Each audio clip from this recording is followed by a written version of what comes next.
Hey everyone, welcome back. It's great to be here. Today we're diving into a concept called From Soil to Soul. Ooh, that's a good one. It's all about how we can build a more unified world.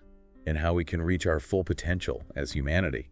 Right, and we're looking at this through the lens of the Baha'i teachings. Which offer some really powerful insights. I've been reading through some of the writings, and I'm telling you, it's making me rethink a lot of things. It's definitely thought-provoking stuff. So our source material is focused on the Baha'i teachings. And we're going to see how they can help us make sense of the world today. Exactly, especially all the challenges we're facing. Like conflict and prejudice, inequality. Yeah, all the heavy stuff. The Baha'i teachings don't shy away from these issues. Which I appreciate. They actually acknowledge them head on. All right. They say that a lot of these problems stem from outdated ways of thinking.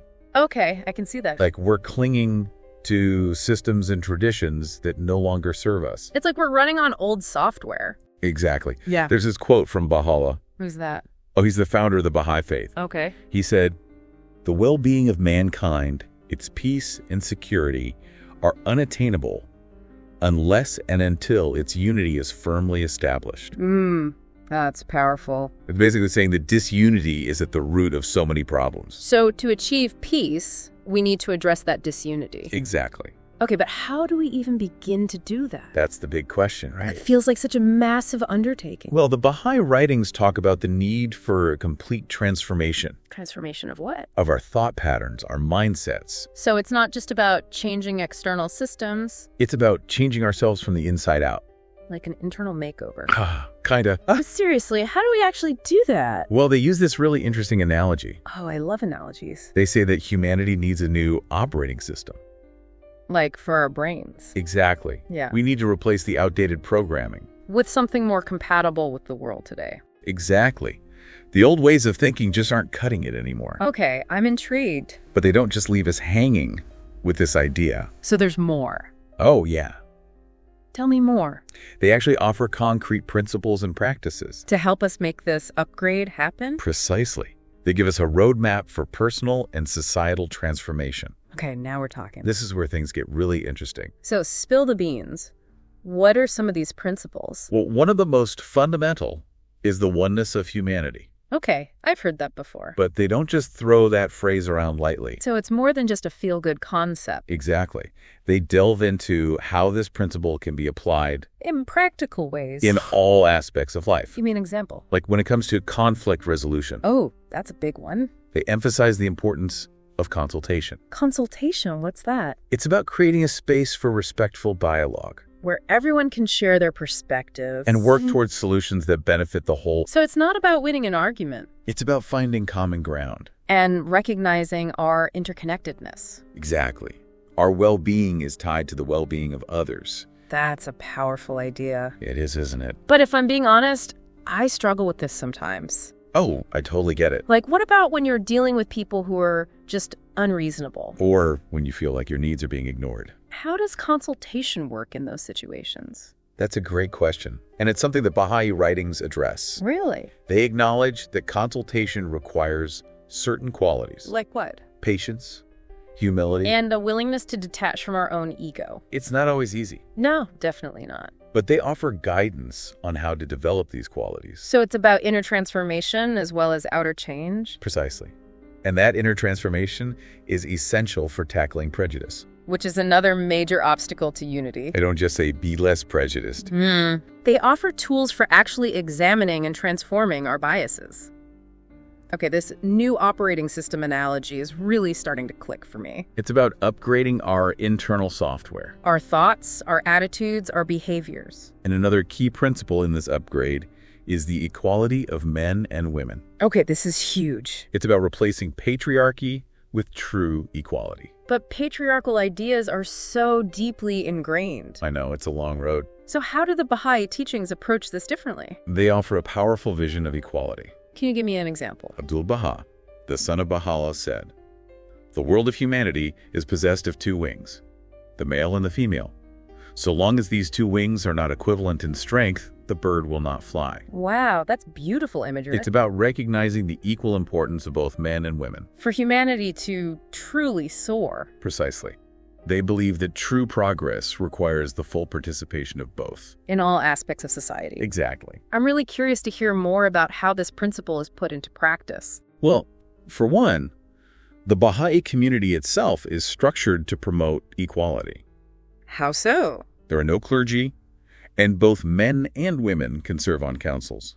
That make decisions for the community. That's right. So it's not just a theoretical concept. It's woven into the fabric of their community. This is fascinating. I'm starting to see how all these principles intertwine. To create a whole new paradigm. For how we live and interact with each other. It's about creating a more just and unified world. And we've only just scratched the surface. There's so much more to explore. Like the importance of education, freedom of thought, and speech. And the role of service to humanity. Okay, I'm hooked. I told you it was interesting stuff. Let's dive deeper into this From Soil to Soul journey in part 2. I'm ready when you are. I can't wait to see where this goes. Me too. See you there. See you then. Welcome back. We're still exploring this From Soil to Soul concept. It's a powerful metaphor, isn't it? Totally. And last time you mentioned that there are even more principles in this upgrade package. Right. We were just getting started. And I'm particularly curious about the one on education. Oh yeah, that's a big one. Because it seems like a pretty basic concept. But the Baha'i teachings have a unique take on it. So it's not just about going to school and getting good grades. Not exactly. It's about much more than that.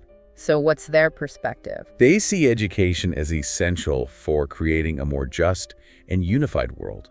Okay, that makes sense. But how is it different from our usual understanding of education? Well, they believe it's not just about acquiring knowledge and skills. It's about fostering critical thinking, moral development, and a sense of global responsibility. You got it.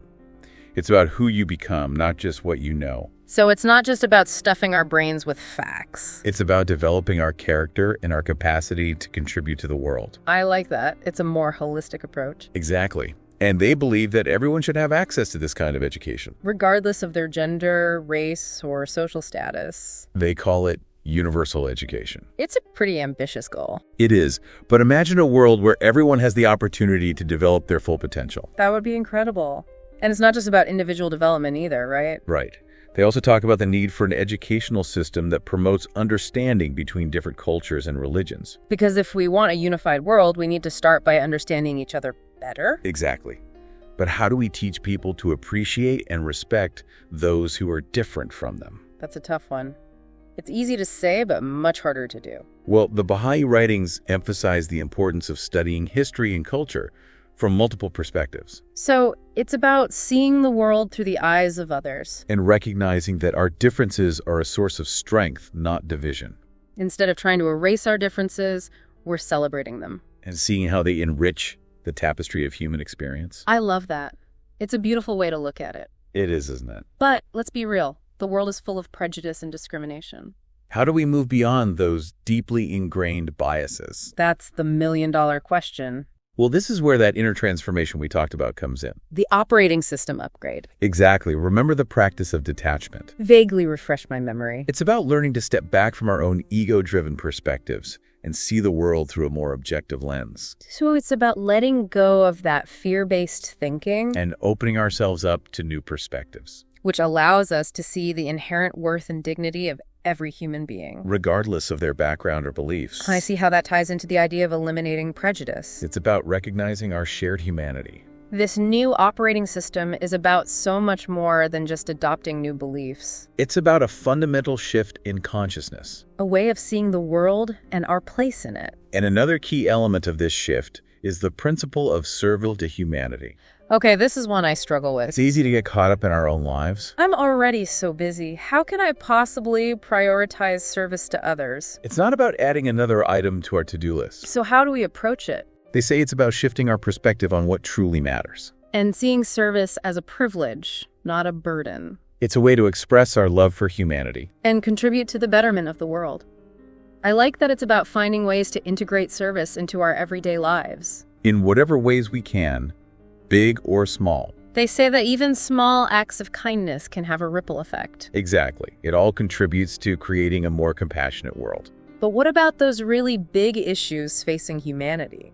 Like climate change and global poverty. Can individual acts of service really make a difference on that scale? It's true that those issues require collective action on a global scale. But individual transformation is still important. The Baha'i teachings see individual transformation as a prerequisite for collective action. So we can't change the world without first changing ourselves. That's the idea.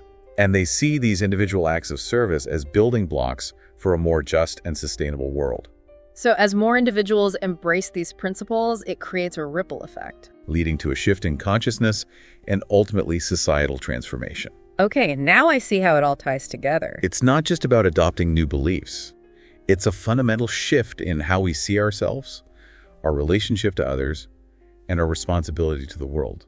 And that brings us back to from soil to soul. Full circle. It's about recognizing that we're all on a journey of growth and transformation, Breaking free from those limitations that hold us back. and reaching for our full potential as individuals and as humanity. And as we each embark on that individual journey, we're also contributing to the collective evolution of humanity. That's what makes this concept so powerful and hopeful. It's a reminder that even amidst the challenges we face, we each have the power to make a difference. This has been incredibly insightful. I'm curious to explore this idea of individual transformation even further. Sure. What would you like to know? Well, you mentioned spiritual practice earlier. Oh, yeah. That's a key part of the process. But to be honest, I always get a little intimidated by that term. Why is that? It conjures up images of monks meditating on mountaintops. Uh-huh. I understand.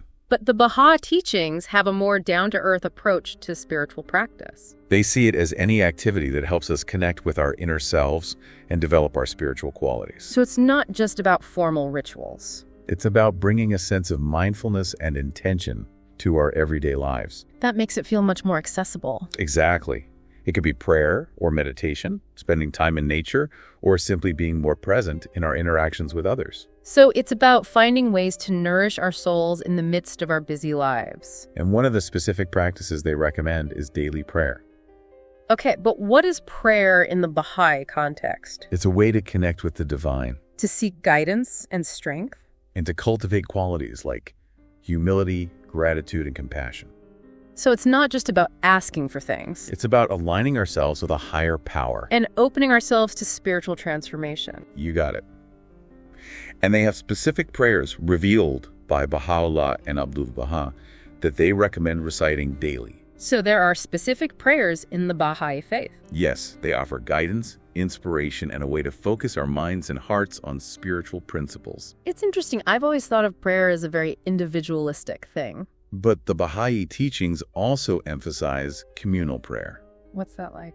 They believe that reciting prayers together creates a sense of unity and spiritual connection. That makes sense. There's a power in collective intention. Exactly. And they have other communal practices as well. Oh, like what? One of the most important is the 19-day feast. 19-day feast. What's that? It's a gathering that takes place in local Baha'i communities on the first day of each Baha'i month. And what happens at this gathering? It has three parts: devotional, consultative, and social. Okay, break that down for me. The devotional part involves reciting prayers, readings from the Baha'i writings, and sharing inspiring stories. Sounds uplifting. And then the consultative portion is a time to discuss community matters and make decisions collectively. So it's a blend of spiritual nourishment and practical decision-making, Then there's the social portion: which is all about. fellowship, sharing food, and strengthening bonds of friendship and unity. It sounds like a really beautiful and holistic way to build community. It is. It's about fostering unity, promoting spiritual growth, and strengthening the bonds of love and fellowship within the community. I'm really impressed by how the Baha'i teachings offer such a comprehensive framework for personal and collective transformation. It's about creating a more just and unified world. We've covered so much ground already, from individual transformation to global unity, And from education to the power of service. but I'm eager to explore more. What other areas do the Baha'i teachings address? Well, there's a lot to unpack. Their teachings on social justice, economic development, environmental stewardship. And the role of the arts and sciences in promoting human progress. You're catching on. This is just the tip of the iceberg. There's always more to learn. Well, then let's dive into some of those other areas in the next part. I'm ready to keep exploring. Sounds good to me. Okay, let's jump back in. This from soil to soul concept, it's really got me thinking about the bigger picture. It is about the bigger picture. We've talked about individual transformation, about community. Right. But how does all this connect to those big global issues? You mean like climate change, poverty, war? Yeah, all that. It feels so overwhelming, you know? It's true. These are massive challenges. But the Baha'i teachings, they don't offer these simplistic solutions. No quick fixes. So what do they say about these global issues? Well, they provide a framework, a way of approaching them in a unified way. Okay, I'm listening. One key principle is unity and diversity. Unity and diversity. They believe that real, lasting solutions, they come from collaboration. From people of all different backgrounds. Exactly. Cultures, perspectives. So not one group forcing its ideas on everyone else. No, it's about finding that common ground. Working together for a future that benefits everyone. You got it. They see our diversity as a strength. Not something to be afraid of. Embrace the differences. And through that, we find more creative solutions. Solutions that are more sustainable, more just. I love that idea. It's a powerful message, especially today. When the world feels so divided. Yeah, it's easy to get discouraged. But how do we actually get people to come together like that? You know, people from different backgrounds, different beliefs. It's not easy, that's for sure. Especially on those really contentious issues. Climate change, international conflict. The Baha'i teachings, they put a lot of emphasis on dialogue. Just talking to each other. More than just talking. Okay. It's about respectful conversation, listening to understand. Not just to respond. Being willing to see things from another perspective. I mean, I can see how that works with family, with friends. Sure. But on a global scale, with world leaders. It's a tall order, I agree. It seems almost impossible. But the Baha'i teachings, they believe it can happen. They really think so. They have their own experience to draw on. What do you mean? Building a global community. Really? Embracing diversity. Practicing this consultation. That's pretty amazing. They have communities in almost every country. Wow. They're trying to live this out. It's inspiring, but still hard to imagine on that global scale. World leaders putting aside their differences like that. It's going to take a major shift. A shift in consciousness. You got it. And the Baha'i teachings, they have a vision for that. A vision for a future where it's not just a dream, but reality. Where global unity is possible. How do we get there? More and more individuals embracing these principles. Unity, equality, justice. And as that happens, it creates a ripple effect. Touching more and more people. And eventually transforming those big systems, the structures. It starts with each of us. Be the change. But collectively. Exactly. And education, that's a big part of it. Education. And not just knowledge, but fostering those moral qualities. Critical thinking, a sense of global citizenship. Preparing the next generation. Wow, it really is all interconnected. It all comes back to that vision of a better world. It's been an incredible journey, this whole deep dive. Glad you enjoyed it. From soil to soul, it's given me a whole new perspective. That's what we worked for. But as we wrap up, I'm wondering, what's next? What can I do? That's the question, isn't it? What can I do to actually contribute to this? The Baha'i teachings, they encourage us to start with ourselves. Okay. Change the world, change yourself. Live those principles. Unity, love, justice. In our everyday life. In how we treat others, how we interact with the world. Being that change, however small it may seem. Every act matters. Use our talents, our abilities, to serve humanity. To make the world a little bit better. I find that really empowering, really hopeful. It's a message we all need to hear. Even with all the challenges, we can make a difference. Exactly. And that's what From Soil to Soul is all about. Recognizing that interconnectedness. Tapping into our potential. Working together for the good of all. A beautiful vision. Well, we've come to the end of our deep dive into From Soil to Soul. It's been a pleasure exploring this with you. We've looked at the Baha'i teachings, how they offer this roadmap for a more unified world. It's been a rich conversation. We've covered individual transformation, global unity, education, the power of service. Lots to think about. And I hope you all leave this deep dive feeling inspired. Feeling empowered. To embark on your own journey of growth. Of transformation. Remember, those seeds of change, they're within each of us. Just waiting to be nurtured. So, until next time, keep seeking. Keep learning. And keep striving to make the world a better place. See you then.